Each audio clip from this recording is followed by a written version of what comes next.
गरीबी की राहों में सपनों का दीवाना, साइकिल पे सवार वो देश का राही अनजाना।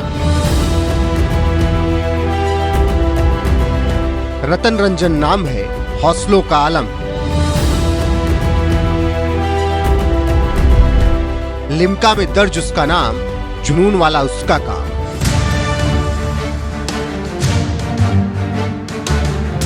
नेताओं की नकल उतारे, हंसी दिलों में बिखेरे।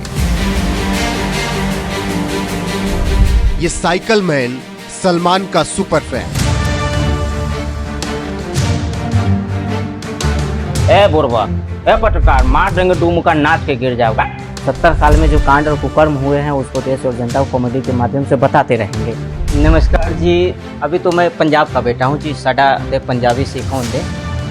दिल्ली में तो कुछ रहा नहीं जी, सबने एक पर एक फ्री पिया, अब वोट नहीं दिया।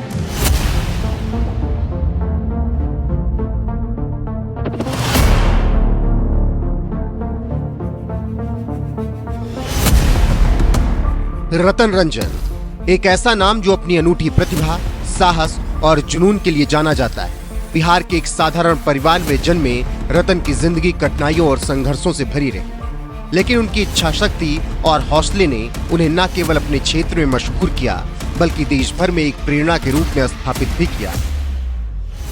उनकी कहानी गरीबी से जूझते हुए साइकिल पर भारत भ्रमण करने, लिम्का बुक ऑफ रिकॉर्ड्स में नाम दर्ज कराने और अपनी मिमिक्री कला के जरिए चर्चा में रहने की है। तो चलिए आज आपको रतन रंजन की जिंदगी का सफर ठीक उसी तरह से कराते हैं जैसे वो साइकिल से पूरे देश का सफर करते हैं। रतन रंजन का जन्म बिहार के एक छोटे से गांव में हुआ, जहां आर्थिक तंगी और सीमित संसाधन उनके परिवार के लिए रोजमर्रा की चुनौती थे। लेकिन उन्होंने इन चुनौतियों का सामना डटकर किया और मेहनत लगन से अपने सपनों को जिंदा रखा। गरीबी ने उनके हौसले को तोड़ने की कोशिश की, लेकिन रतन ने इसे अपनी ताकत बनाया और अपने लक्ष्यों की ओर बढ़ते रहे। और उनके इस सफर में सबसे बड़ा साथ अगर किसी ने निभाया तो वो रही उनकी साइकिल। मेरे सारे दोस्त शहर पढ़ने चले गए तो मैं भी गया, लेकिन मैं गांव से हर रोज साइकिल से मुजफ्फरपुर जाता था पढ़ाई करने और शाम में वापस आ जाता था। क्योंकि उस समय वो बैकग्राउंड उतना अच्छा नहीं था, फाइनेंशियल सपोर्ट उतना अच्छा नहीं था, तो मेरे पास वो पुरानी साइकिल थी, उसी से जाता था हर रोज़ 40-50 किलोमीटर। तो ये साइकिलिंग चलाने का सिलसिला कभी 60 कभी 100 ऐसे बढ़ता गया। रतन रंजन की सबसे बड़ी पहचान उनकी साइकिल यात्राएं हैं। उन्होंने साइकिल के जरिए भारत के कोने कोने की यात्रा की, जिसमें कश्मीर से कन्याकुमारी और गुजरात से अरुणाचल प्रदेश तक का सफर शामिल है। ये यात्राएं न केवल उनके शारीरिक और मानसिक दृढ़ता को दर्शाती हैं, बल्कि उनके देश के प्रति प्रेम और संस्कृति को करीब से जानने की इच्छा को भी उजागर करती हैं। उनकी साइकिल यात्राओं का उद्देश्य सामाजिक जागरूकता फैलाना, पर्यावरण संरक्षण को बढ़ावा देना और लोगों को सादगी भरा जीवन जीने के लिए प्रेरित करना है। उनकी इन यात्राओं ने उन्हें लिम्का बुक ऑफ रिकॉर्ड्स में जगह दिलाई, जिससे वो देश भर में चर्चा का विषय बन गए। साइकिल से कहाँ गए, कौन कौन से राज्य? पूरे देश? सभी राज्य, सभी। बिहार से पहले तो मैं गया बंगाल, सिक्किम, असम, अरुणाचल, नागालैंड, मणिपुर, त्रिपुरा, मेघालय, जो 7 स्टेट्स है। उसके बाद मैं नीचे आया झारखंड, छत्तीसगढ़, उड़ीसा, आंध्रा, तमिलनाडु, कर्नाटक, केरला, महाराष्ट्र, गोवा, महाराष्ट्र, गुजरात। फिर ऊपर चढ़ते गया हरियाणा, पंजाब, दिल्ली, हिमाचल, उत्तराखंड, जम्मू कश्मीर तक गया था। सबसे ज़्यादा परेशानी कौन से राज्य में है?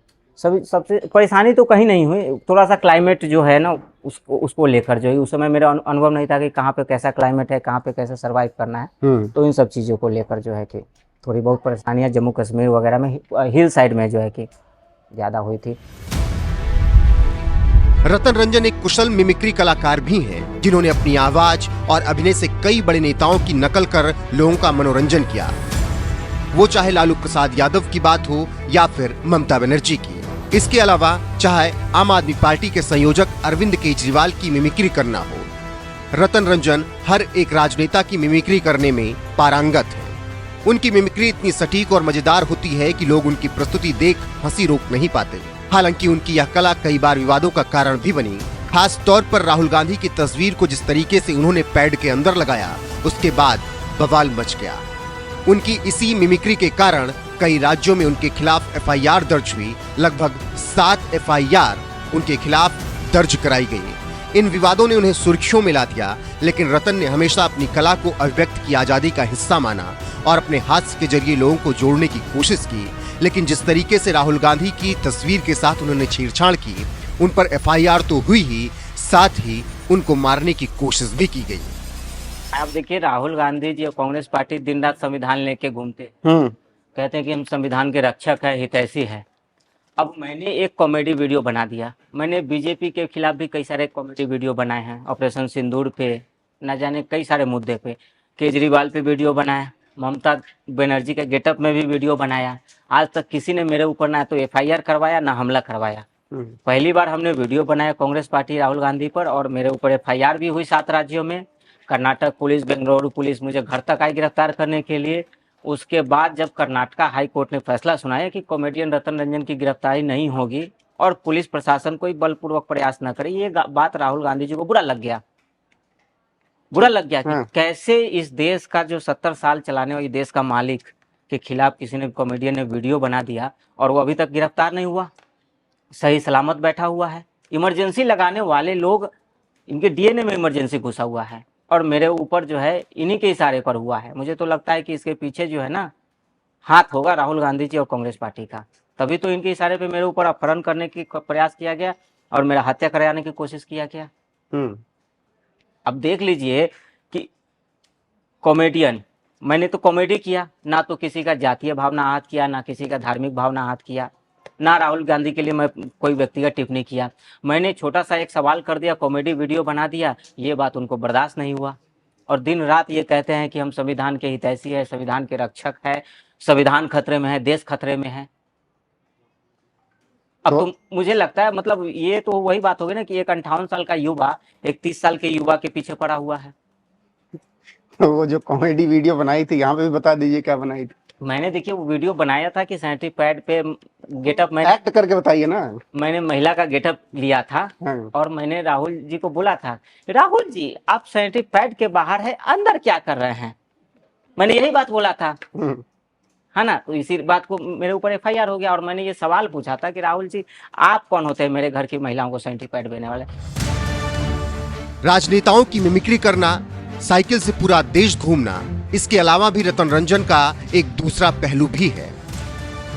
रतन रंजन बॉलीवुड सुपरस्टार सलमान खान के जबरदस्त प्रशंसक हैं। सलमान की फिल्मों और उनके व्यक्तित्व से प्रभावित रतन ने उनसे मिलने का सपना देखा और इसे पूरा करने के लिए एक असाधारण कदम उठाया। उन्होंने बिहार से मुंबई तक यानी लगभग 1700 किलोमीटर की दूरी साइकिल से तय कर दी। ये यात्रा उनके जुनून, दृढ़ संकल्प और सलमान के प्रति उनके प्यार का प्रतीक थी। इस यात्रा के दौरान उन्होंने कई चुनौतियों का सामना किया, लेकिन अपने लक्ष्य को हासिल करने में वो कामयाब रहे। सलमान खान से उनकी मुलाकात ने न केवल उनके सपने को पूरा किया, बल्कि उनकी कहानी को और प्रेरणादायक बना दिया, जिसकी वजह से उन्होंने कपिल शर्मा के शो पर भी पहुंचकर वहां पर भी रंग जमा दिया।